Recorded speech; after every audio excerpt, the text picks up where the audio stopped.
I'm Aaron Baker from PhoneDog.com, and whether you're a Facebook lover or you're a stock Android lover, the HTC First by HTC and available at AT&T could be an ultimate device for you. Now, it's not a high-end device by any means, but it brings to the table Facebook Home out of the box, along with a Snapdragon 400 CPU, a 5-megapixel camera, and stock Android 4.1. Is it the must-have? We'll find out in the full video review, which starts right now. This is the HTC First, also known as the Facebook phone by Facebook, AT&T, and HTC, as you can see by the logos on the back. This thing retails for $99. It's available now at AT&T, and it comes in a couple of different colors: black, blue, white, and red. Now, it's a mid-range device when it comes to specifications, but a lot of people are going to like this for a couple of different reasons. One, it's Facebook Home out of the box. It's the only device where you can get the full experience out of the box at the point of sale. The application's available for the Galaxy S3, Galaxy S4, HTC One, One X, and One X Plus, but you can only get it out of the box on the HTC First. So a great value there for people that use Facebook on a regular basis. Also, you can disable Facebook Home, and underneath it is a stock version of Android 4.1 Jelly Bean. So if you're a stock Android fan, you want that 4G LTE connectivity that the Nexus 4 just couldn't quite provide on AT&T, this could be a unit for you. Now, just to give you a quick rundown of the specifications here, you've got a 1.4 gigahertz dual-core Snapdragon 400 CPU on this device. You've got a 5-megapixel camera on the back with 1080p HD recording, a front-facing camera, 4.3-inch 720p HD display, micro USB charging port down here. Actually, not on the bottom. I take that back. I'm sorry. I'm so used to looking at the bottom of the devices.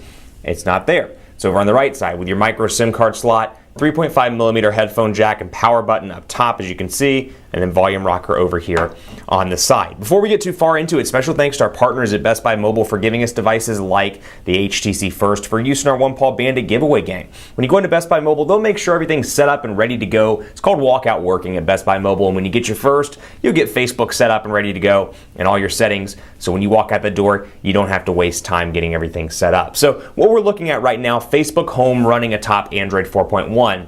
And in part two, we'll talk more about stock Android, but just want to give you a look and feel of how this looks out of the box and what it would look like if you were going to use it with Facebook Home. So obviously you power it on right here and you can see Facebook Home running in full force. You've got a clock. I've got my chat head here, and then I've got my statuses, which I can double click to like. I can press and hold to see people's cover photos, or if it's an update of an actual picture, for example, let's say somebody posts a picture, it'll show me the full picture as well, and then cover photos there, as you can see, and then my updates and my notifications down here. So I've got Google Play notifications, I've got my menu down here, but Google Play and then Gmail as well. So when I turn it on, I can see missed calls, text messages, things like that. And I can double tap to open those right up, and you can see my email opens just like a normal Android device. Down here you've got 3 buttons, and they look a little bit different from traditional Android buttons. You've got back, you've got this button which opens up your applications, and then this far right button gives you the settings of Facebook Home, where you can enable things, disable things, home settings, and more. And then of course I have my update here as well, and I can swipe that to remove it. So I've got that, and then of course I can click on this and see my applications. Now, right out of the gate, it looks like it provides you with only a few applications, and what those applications are: phone, settings, maps, Chrome, all your Facebook stuff as you would expect, Facebook Messenger, Instagram, which is now part of Facebook, Google Play Store, camera, gallery. Then I've got my visual voicemail and my clock. So of course I can set alarms, right? Because everybody needs an alarm to wake up. Unfortunately, in the real world, you can't sleep all day long, but got the alarm functionality there. And then up here at the top, you've got the ability to change the status, your photo, and check in. So full Facebook integration right here, as you can see, with a keyboard on the 4.3-inch display. If you want to connect on Facebook, by the way, I'm on Facebook at facebook.com/hi Aaron Baker. That is my page.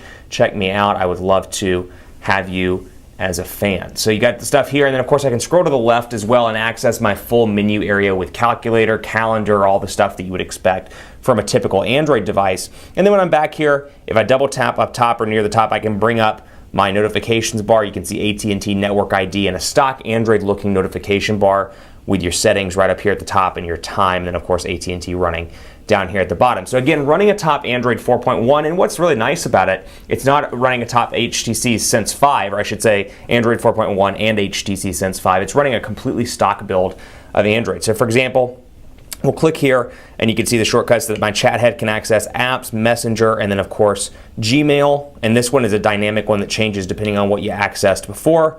So we'll go into applications, for example. I can access those that way, or I can go into messages if I want to, or I can go into Gmail and just slide over and access those with my head. So that's super quick and easy to use. Now, overall build quality here is really nice. This device reminds me a lot of what the Palm devices would look like if WebOS were still in production, or even HP devices, something like a Pre 4, for example, or a Veer or something like that. I can really see that being the design language of that device. So the design of this device, a lot of people are gonna like. And again, like I said, Palm, HP kind of look and feel, and then of course HTC as well. If you remember the One X, the One X Plus, kind of that soft touch back that you would expect from an HTC product before the HTC One and its all metal and glass design. So it fits well in the hand. I think this will be great for a lot of people that are complaining, or they're frustrated that 4.7 or 4.8 inch displays are kind of the norm now, 5 inches, 5.5. This is a device that fits right in the hand, easy to use, very similar to kind of an iPhone look and feel for Android. So if you're somebody that wants a smaller device, this could be a great unit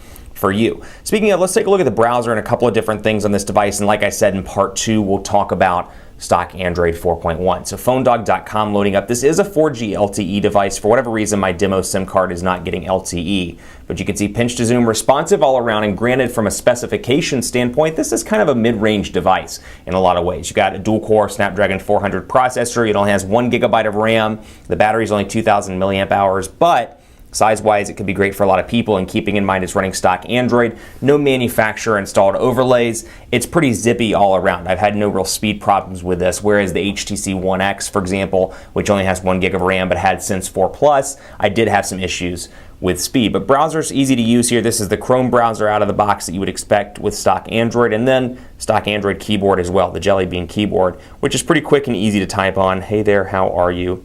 Both in portrait and then in landscape, and you can again see how quickly it moves back and forth. Now, Facebook Home presents a few interesting issues. My question for a lot of people, and the question I would have even for you if you're watching this video, I like Facebook too. I catch up on my news with my friends. I catch up on how my family's doing around the world.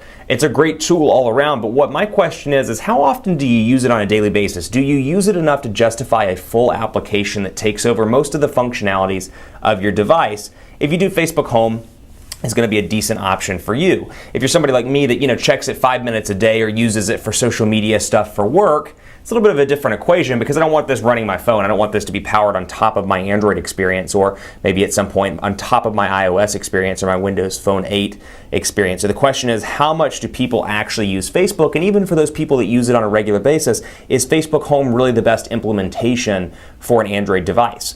That is the question I would pose to you. Let me know what you think in the comments section. But you can see settings here, typical Android settings. I've got my Facebook account, my Google account set up, and then all I have to do is scroll right over here, come down here as you can see, hit more, and then from Facebook Home I can access stock Android 4.1. Now when I hit home again, it takes me right back to Facebook Home. So it's not completely turned off, but I can access it, let's say, for a one-time use purpose where I want to see my stock Android 4.1, and you can see it's completely stock with a couple of AT&T applications out of the box. My AT&T and visual voicemail pre-installed on this device, and of course you have your widgets as well, but a completely clean version of Android 4.1, as you can see right here, with 5 home screens, and then of course your notifications area up top and your dock down here at the bottom. Stay tuned for part 2. We're going to talk about camera, speed tests, and more. We're going to launch this sucker from stock Android, so you can take a look at the implementation of stock Android with Project Butter, Jelly Bean, on a mid-range device. You'll want to stick around for part 2.